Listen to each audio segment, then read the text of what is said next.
7:44 y saludamos al analista internacional y académico de la Universidad de Valparaíso, Guillermo Holzman. Profesor, muy buenos días. Hola, muy buenos días, un agrado saludarte. Gracias por acompañarnos esta mañana. Vamos a hablar de varios temas internacionales, pero que tienen como protagonista a, yo creo, la figura internacional más importante del último tiempo, que es el presidente de Estados Unidos, Donald Trump, y que ya cumple un año de regreso a la Casa Blanca en su segundo mandato. Y le voy a confesar que estuve tratando de hacer un resumen de lo más importante de su primer año de vuelta a la Casa Blanca y se me hizo imposible, porque es como si hubiese metido 4 años de mandato en uno solo, con el famoso Día de la Liberación por los aranceles, su papel protagónico al lado de Benjamín Netanyahu, la promesa de terminar con la guerra Rusia-Ucrania, la política con ICE, la doctrina Monroe. Tenemos un montón de cosas que comentar del primer año de Donald Trump, pero me gustaría escucharlo en su voz, profesor. ¿Qué es lo más importante de este año de Donald Trump que podemos sacar en limpio? A ver, lo más importante probablemente es que Donald Trump se ha convertido en el monarca del mundo, por decirlo de alguna manera, en términos que el mundo está girando al ritmo de sus decisiones. En esa perspectiva yo creo que hay dos cosas que decir. La primera de esas es que la llegada de Donald Trump al gobierno ha instalado una disrupción completa en el sistema internacional que conocíamos, es decir, el sistema liberal basado en el cumplimiento de las normas, el respeto a los derechos internacionales, el multilateralismo. Todos esos elementos se han debilitado a tal punto que dependen en muchas ocasiones de la voluntad de Donald Trump.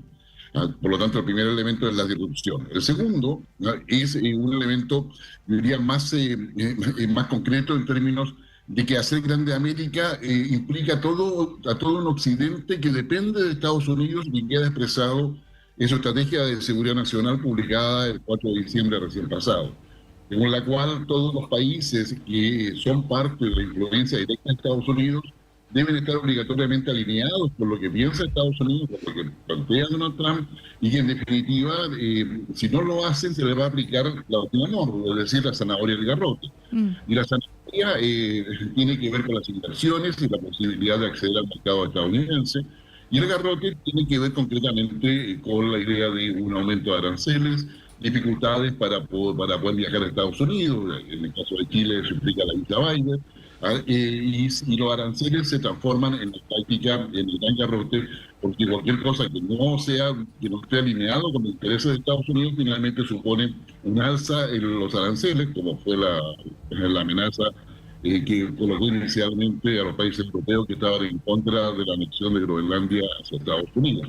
En consecuencia, la conclusión de todo ello es que Donald Trump no está improvisando. En consecuencia, todo este primer año ha significado un terremoto de grado 9 en el sistema internacional, en el cual hoy día se está planteando la posibilidad de cómo enfrentarlo, cómo adaptarse, de qué manera enfrentar justamente esta nueva propuesta de orden internacional que está liderando Estados Unidos y que deja de lado a los organismos internacionales como ya hemos visto.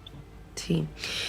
Profesor, claro, queríamos abordar también algo más en específico, porque además de algunas reuniones que están en curso, ¿cierto?, como este foro de Davos con la presencia del propio presidente Donald Trump, el caso de Groenlandia, frases como estoy pidiendo un pedazo de hielo, por ejemplo, pero que sabemos hay detrás recursos estratégicos, se habla de control de rutas comerciales, autonomía tecnológica, una abierta confrontación política e ideológica con Europa, y en las últimas horas incluso planteando de que hay una suerte de marco de acuerdo por una conversación que ya ha llevado adelante y que él la hace pública y que en todo caso dice se van a conocer los detalles en breve en una reunión con el secretario general de la OTAN, Mark Rutte, y cuando al mismo tiempo, más allá de que dice, bueno, la amenaza del arancel llega hasta acá, en este mismo foro de Davos, el viceprimer ministro de China dice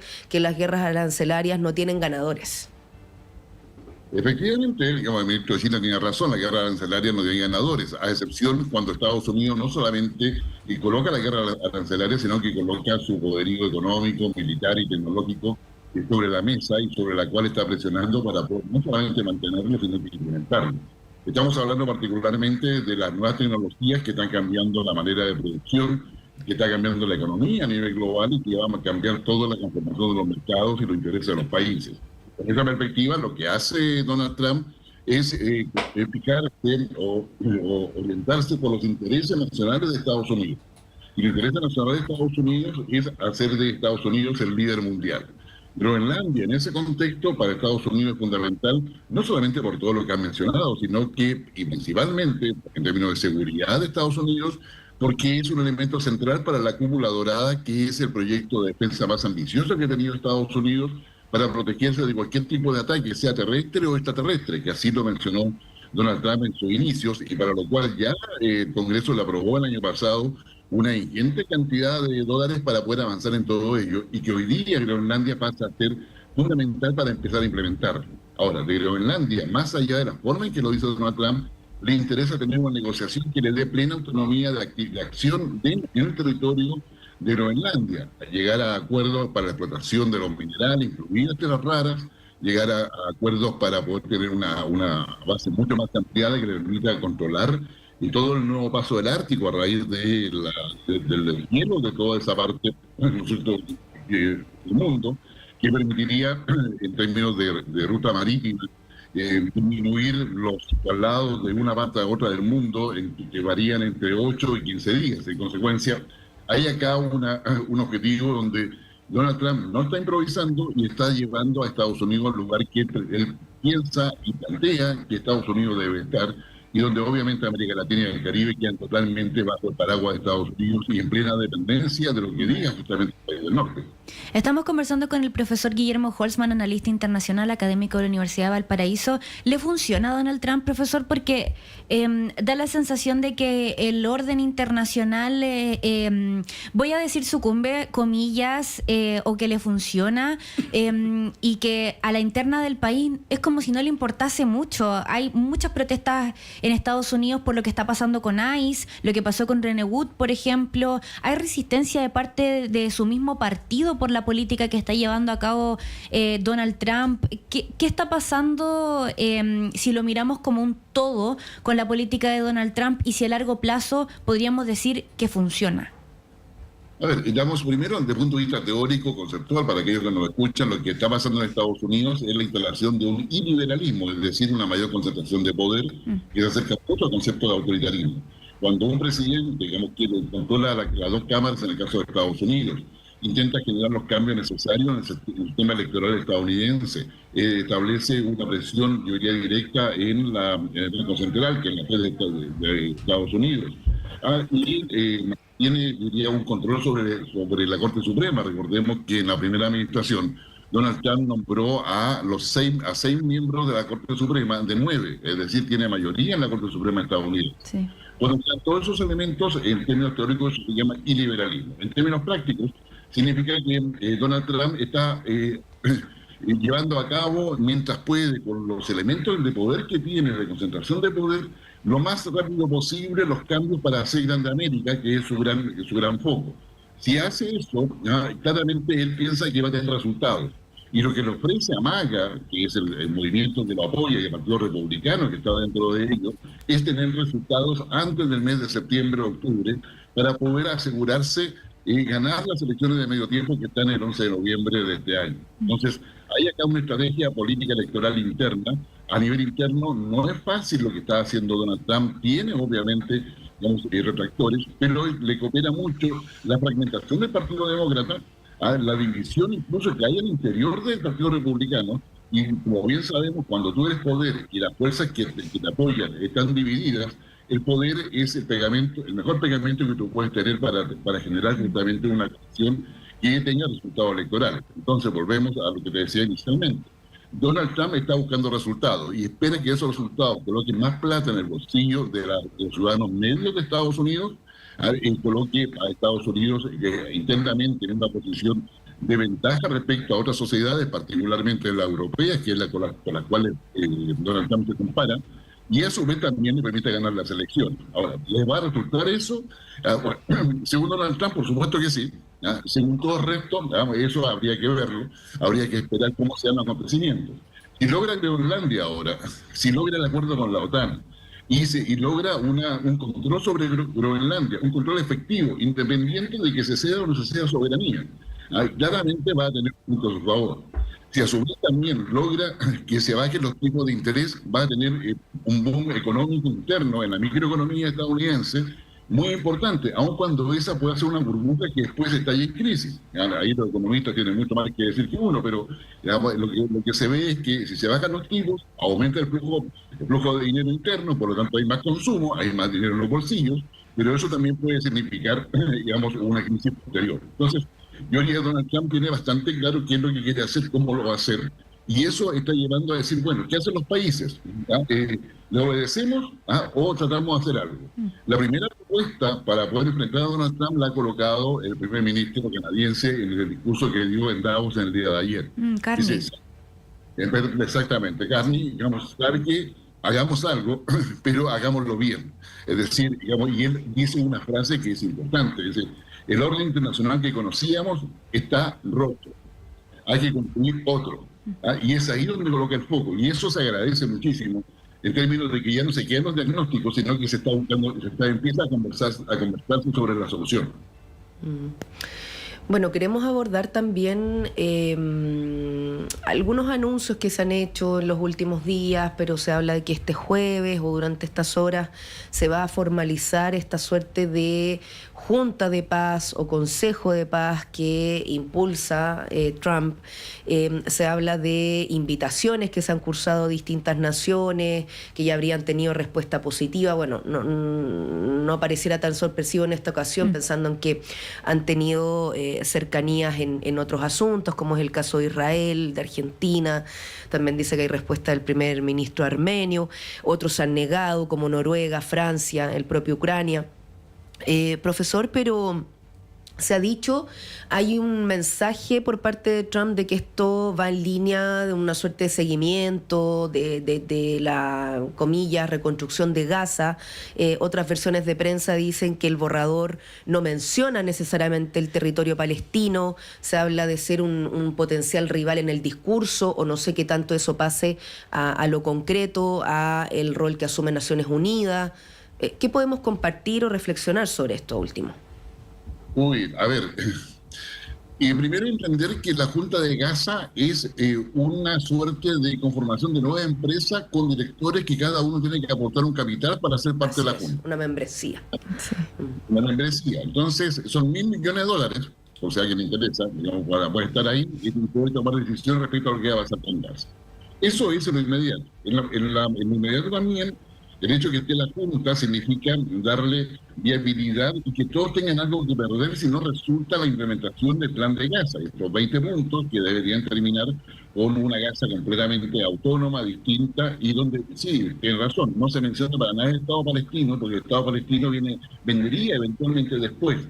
¿Por qué? Porque antes de eso está la necesidad de Estados Unidos y de otros socios de Estados Unidos, que hoy día están un poco alejados, pero tienen que ver con la idea de frenar la franja y la ruta de China, que pasa por todo Medio Oriente.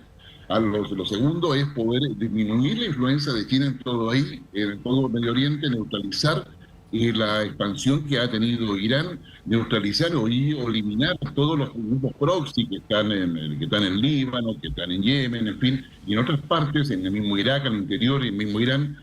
Y por lo tanto, lo que se está jugando ahí es el dominio occidental, en el occidente de Trump, de todo lo que es Medio Oriente con sus socios que normalmente van a ser más bien europeos o que tienen distancia con China y tienen distancia con Rusia. De esa perspectiva, entonces, lo que tenemos ahí es un elemento macro mucho más amplio donde nosotros estamos tomando la temperatura que solamente con la Junta de Gaza.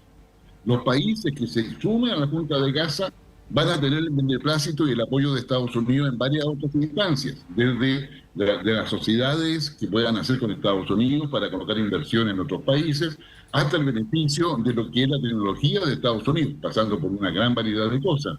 Porque a su vez Estados Unidos lo que ofrece es que a los países que apoyan, no solamente les da esa posibilidad de asociatividad, sino que a su vez también le asegura la cadena de suministro, que es lo relevante. Entonces aquí hay en la práctica un plan mucho mayor detrás de lo que está haciendo Donald Trump, y donde para poder ser parte de eso, le exige un pago, no tanto por el dinero, sino para que ellos tengan la voluntad de sumarse a la estrategia, porque si no lo hacen, la pérdida va a ser mayor y el impacto interno en cada uno de esos países por la pérdida de recursos que podrían haber ido a otros elementos, a otras necesidades de los países, finalmente le va a pasar la cuenta a los gobernantes que lo hagan.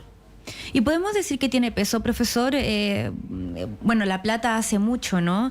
Pero Trump decía, como lo explicaba Diana, incluso que la intención de Donald Trump es que, o al menos comunicacionalmente, es que reemplace a la ONU incluso. ¿Tiene peso esto a nivel de política internacional? No, Estados Unidos en los hechos está reemplazando a la ONU, es decir, cuando interviene Estados Unidos probablemente todos nos lamentamos que lo haga, pero también queda la pregunta ahí presente, ¿y por qué alguien no hizo algo antes? O sea, y cuando decimos que alguien haya hecho antes, significa que los organismos internacionales no hayan actuado antes. Entonces, ese debilitamiento que hoy día lo aprovecha Trump para hacerlo parte central de su argumentación, tiene que ver con una necesidad evidente, es decir, Estados Unidos no puede reemplazar a la ONU. La ONU va a tener que hacer una reforma profunda de manera urgente, pero no la puede hacer solo. Son los países los que tienen que hacerlo. De ahí que la propuesta de Carney, el primer ministro canadiense, vaya, creo, en la dirección correcta. Ya no se trata tanto del sur global contra Trump ahora, o la manera en que el sur global sobrevive. Es bajo qué normas vamos a sobrevivir. Y ahí vamos a tener dos posiciones. Yo diría la que quiere Donald Trump, que es la que está jugando con las otras potencias, con China, Rusia, India, Reino Unido, la Unión Europea o parte de la Unión Europea, y todos los países que estamos detrás de eso. Para los países que estamos detrás, nos queda a nosotros avanzar, a mi modo de ver al menos, en un multilateralismo acotado. Es decir, fortalecer las relaciones con aquellos países que están dispuestos a jugar con normas, certeza y confianzas que sean razonables para mantener las relaciones políticas, estratégicas y comerciales. Y es ahí donde tenemos que replantearnos, desde el punto de vista de la base, si quiere, que donde Chile está, que es un país pequeño, empezar a reconstruir y empezar a generar espacios que sean de confianza para poder mantener el ritmo de nuestro relacionamiento internacional en lo político y en lo económico, pero también estar atento a cómo va a quedar el acuerdo entre las grandes potencias. Sí. Y eso requiere, sinceramente, una visión estratégica que escapa mucho a un programa de gobierno cualquiera. Profesor Guillermo Holzman, analista internacional y académico de la Universidad de Valparaíso, muchísimas gracias por acompañarnos esta mañana. La verdad es que podríamos haber seguido hablando eternamente de este tema porque hay muchas cosas que comentar respecto a la política de Donald Trump, pero lo comprometemos para otra vez para seguir conversando sobre la política de Estados Unidos en esta administración. No, con el mayor gusto. Diana, Constanza, que tengan una excelente semana, que estén muy bien. Usted también, muchas gracias. Muchas gracias, igualmente, buen día.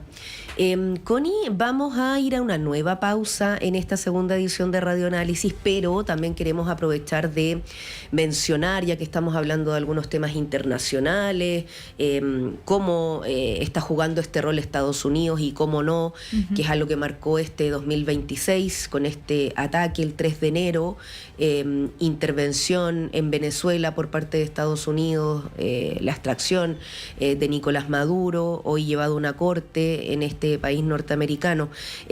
Distintas claves, reflexiones que van a ser parte de una actividad el próximo lunes 26 de enero a las 18 horas acá en Sala Máster de Radio Universidad de Chile, la Facultad de Gobierno, el Instituto de Estudios Internacionales, Radio Universidad de Chile, invitan al foro de debate Venezuela y el reordenamiento mundial, especialistas que van a abordar esta compleja situación política y social de Venezuela y su impacto dentro del actual escenario geopolítico global. Gilberto Aranda, académico del Instituto de Estudios Internacionales, Lorena Villarzún, académica de la Facultad de Gobierno, modera Patricio López, director de nuestro medio, entrada liberada, solo llegar con anticipación para asegurar tu cupo, tu ubicación en Sala Máster, y si no, igualmente va a ser transmitido a través de la 102.5 FM y de radio.uchile.cl. Lunes 26 de enero, entonces, a las 18 horas en Sala Máster, entrada liberada, puede llegar cuando guste, pero antes para que no se quede sin cupo. Si no, sintoniza la 102.5 o radio.uchile.cl para que pueda escuchar este foro Venezuela y el reordenamiento mundial. Vamos a la pausa entonces, 8 de la mañana, 4 minutos, y nosotras, Juani, nos reencontramos, por lo menos en la conducción, mañana. Nos reencontramos.